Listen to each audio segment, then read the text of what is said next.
tuto, ce sera un tutoriel, j'ai appelé ça top versus flop, flop versus top. En fait, je vais vous présenter un petit peu tous les flops que j'ai eu, à vous des fois de tester par vous-même, mais en tout cas je vous dis ce que j'en ai pensé personnellement. En fait, je me suis rendu compte que quand je regardais des vidéos flop, je savais ce que je devais pas acheter, mais j'étais pas plus avancée sur qu'est-ce que je dois acheter. Donc du coup je me suis dit que j'allais à chaque fois vous associer un flop avec un top pour vous aiguiller un petit peu et monter un petit peu des trucs dans le même genre que j'ai beaucoup aimé. Et voilà, j'espère que ça va vous plaire et on commence tout de suite la vidéo, c'est parti. Alors on commence tout de suite par un démaquillant, c'est le Gentle Eyes Makeup Remover, donc démaquillant pour les yeux. Et donc ça se présente comme ça. Donc je ne sais pas si vous le connaissez, si vous l'avez testé. C'est quand même un produit que je pensais qu'il allait être très bien parce que c'est Estée Lauder et qu'en général Estée Lauder est une marque plutôt géniale. Mais je l'ai vraiment pas du tout aimé ce produit. Je trouve qu'il brûle les yeux, qu'il a comme s'il moussait un peu. Donc je me suis demandé même à un moment si c'était pas un nettoyant pour le visage en fait. Et non, c'est bien un démaquillant pour les yeux. Ça démaquille même pas tellement bien que ça.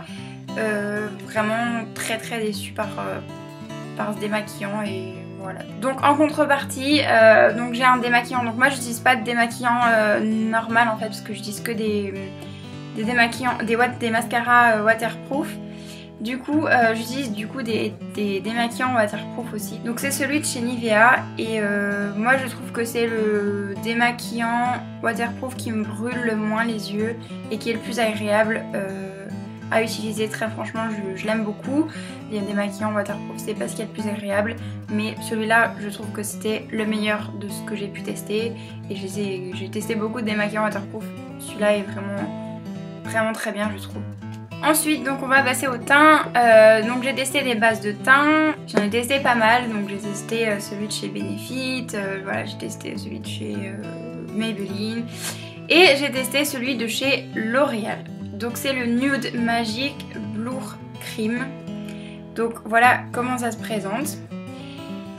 C'est genre le produit qui sert à rien. Je vois aucun intérêt dans ce produit là en fait. J'ai pas vraiment aimé plus que ça. C'est pas vraiment un flop, mais disons que il a rien d'extraordinaire, il a rien de particulier qui fait qu'on pourrait l'aimer plus qu'une autre base.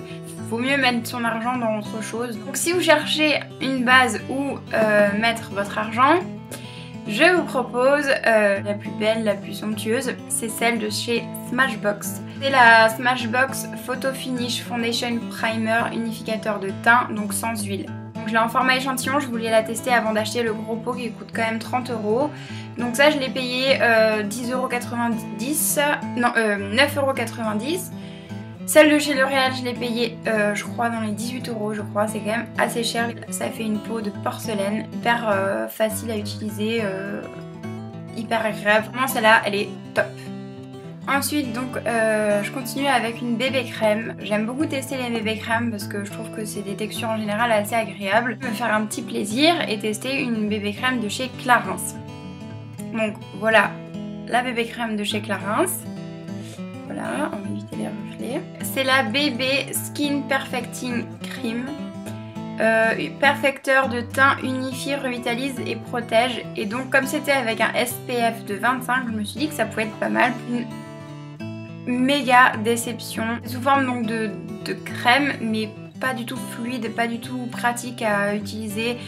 J'utilisais avec la main, j'avais l'impression de m'arracher la moitié du visage tellement que c'était dur à étaler. Rien à faire, j'ai essayé avec un pinceau, ça faisait des paquets un peu, ça me faisait une couche comme ça de bébé crème, enfin c'était une catastrophe à utiliser. En plus la teinte était beaucoup trop rose pour moi, j'avais la teinte 02 médium, j'avais l'impression d'être partie courir et d'être revenue et d'avoir laissé mon visage comme ça, complètement rouge, rose, je sais pas, c'était une couleur vraiment bizarre et voilà. Le seul point positif c'est qu'elle sent super bon, très bon point, mais le reste non, c'est juste pas possible.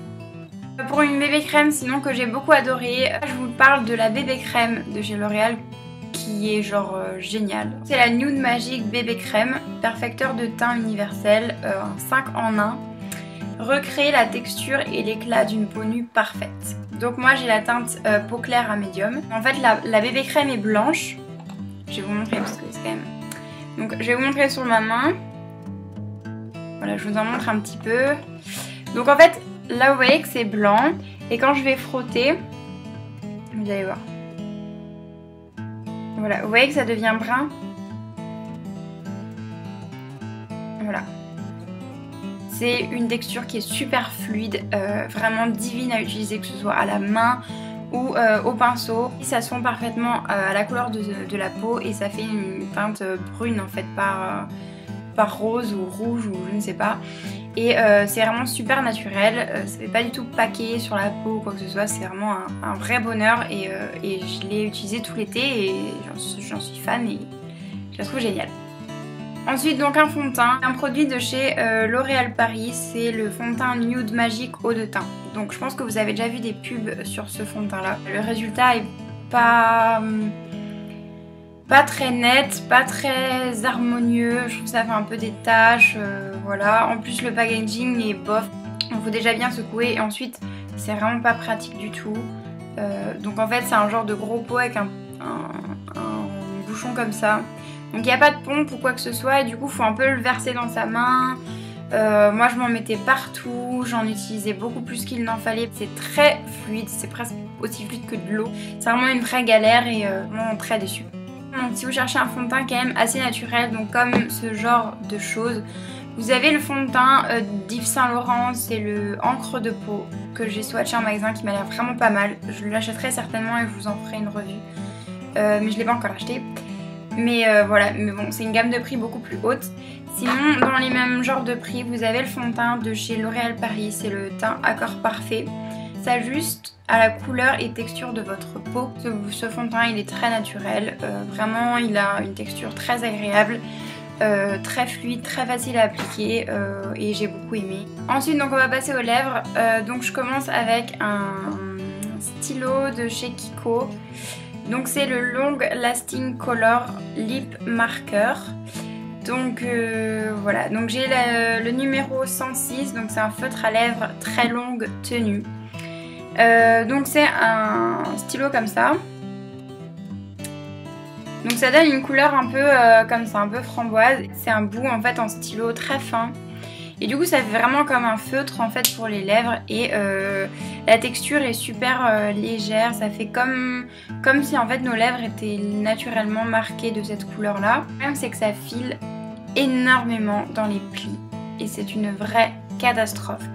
J'aurais jamais cru dire ça, mais en plus le pire c'est que c'est longue tenue et c'est juste trop chiant en fait que ce soit longue tenue, que impossible d'enlever après, des fois quand ça file un peu entre les plis des lèvres on passe un peu le doigt pour enlever, là impossible d'enlever, c'est une vraie catastrophe, c'est vraiment pas pratique du tout.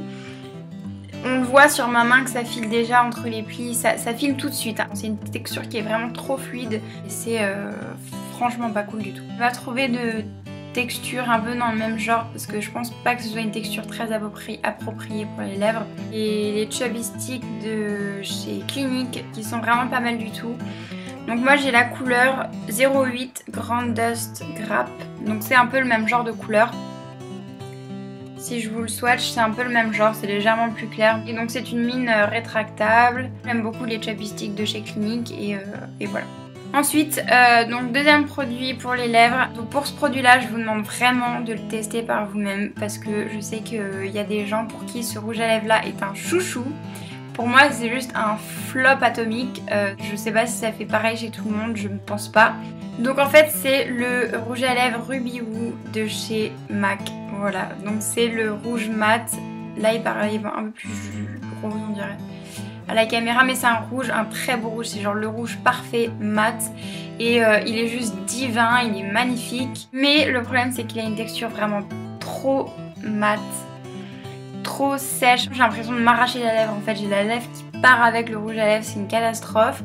Donc bon, si avec ça ok, sauf que le problème c'est que j'ai des lèvres un peu ridées, un peu, j'ai pas les lèvres lisses en fait et du coup ça file dans les plis en fait de mes lèvres, dans les petites rides, vraiment dans les lèvres, ça file dans les plis et du coup quand je souris ça tend mes lèvres et du coup on voit en fait toutes les séparations de mes plis et de mes rides de lèvres.